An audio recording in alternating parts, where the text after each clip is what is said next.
Much of the current immigration reform debate has centered on the importance of border security, but the conversation is not focused enough on how to secure the border in the most effective manner. As a result, today's hearing will examine a variety of threats to the U.S. border security, from illegal entrants to drug trafficking organizations to potential national security breaches. This hearing will also examine how to measure each of these risks and the most effective responses to the threats we confront. The Department of Homeland Security is responsible for controlling and guarding the borders of the United States. The Department's operational responsibility include, quote, preventing and investigating illegal movement across our borders, including the smuggling of people, drugs, cash, and weapons, end quote. The Secure Fence Act of 2006, which intended to, quote, to establish operational control over the international land and maritime borders of the United States, end quote, authorizes the Secretary of the Department of Homeland Security to take necessary and appropriate actions to secure the U.S. borders. From 2006 to 2012, the security measures implemented to help achieve operational control of U.S. borders have cost the U.S. taxpayers approximately $75 billion.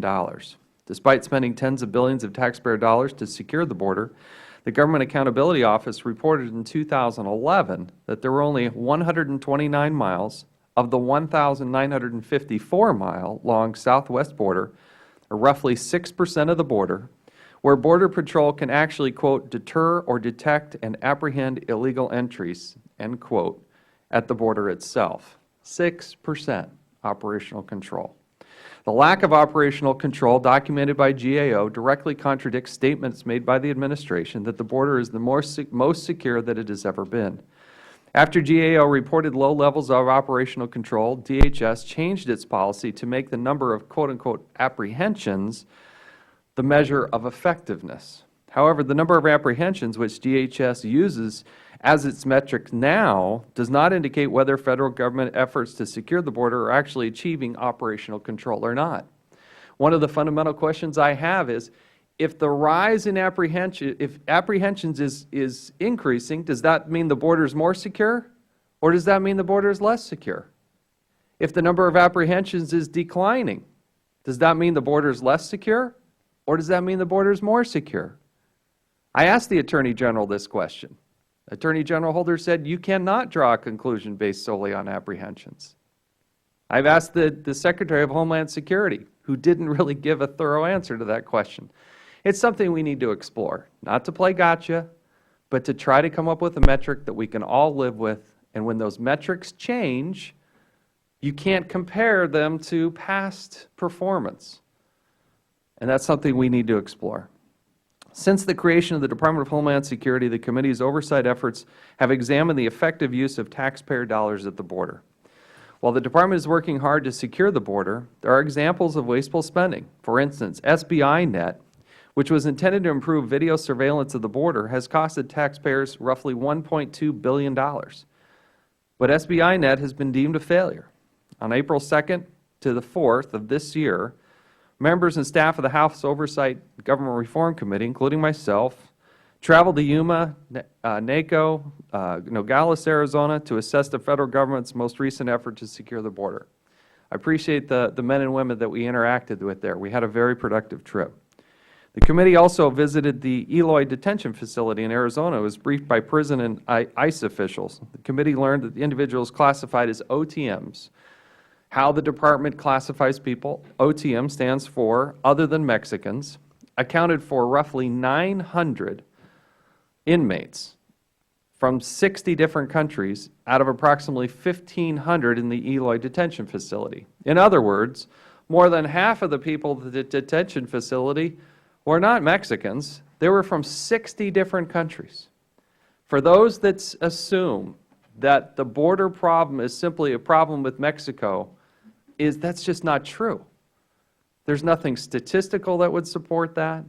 And certainly if you look at the detentions, it is a much bigger and broader problem than just people coming north from Mexico. It is a bigger, broader problem. Based on our conversations with CBP officers in Yuma and Nogales and other cities, there appears to be an increasing trend of OTMs moving across the southwest border. A significant portion of OTMs are coming from Latin America, including Guatemala and Honduras, in addition to India and China. and other parts in Europe and Asia and other countries. Border Patrol officers on the ground also told the committee about potential problems to our immigration system. For instance, it appears the judicial process for asylum requests and the government's issuance and administration of B-1 and B-2 visas may contain some very serious flaws. During our trip to the border, we also found that the government continues to identify new and emerging threats to secure the border, including the drug cartel's use of semi-submersible vessels and ultralight aircraft and their construction of underground tunnels. Even right in the heart of Nogales, they still recently found another tunnel going right into the heart of the city.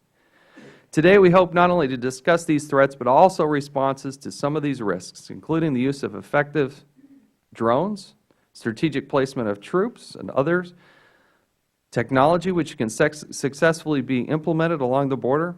Whether through technology or Border Patrol agents, we must allocate the necessary resources to secure the border, but in a way that is smart, strategic, and ensures that we do not waste taxpayer dollars. I want to emphasize, and I commend the work and support of our law enforcement officers from the various different agencies. They do amazing work in exceptionally difficult conditions. We cannot thank them enough for their good, hard, diligent work. It is tough, tough work. Today's discussion should focus on understanding the threats to our borders and how we should respond to each of the challenges. I look forward to hearing from our witnesses for a productive conversation about securing the borders of the United States. However, I am disappointed that Joseph Langlois, the Associate Director for Refugee Asylum and International Operations with the U.S. Citizenship and Immigration Services, has refused to testify before this subcommittee today. The committee requested his attendance and participation in the hearing 13 days ago, on June 4, 2013. June 14th of this year.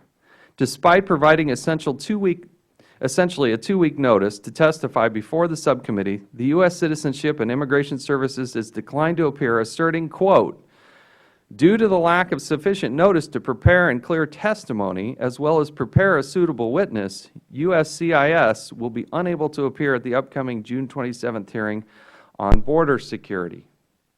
I want to thank the 4 other people from the other agencies who were able to prepare, who did come and were briefed, and who are joining us today. I find it totally unacceptable that with 13 days' notice, that is not sufficient time to prepare to testify in Congress about what you do every day and the job and responsibility that you have for your own department and agency.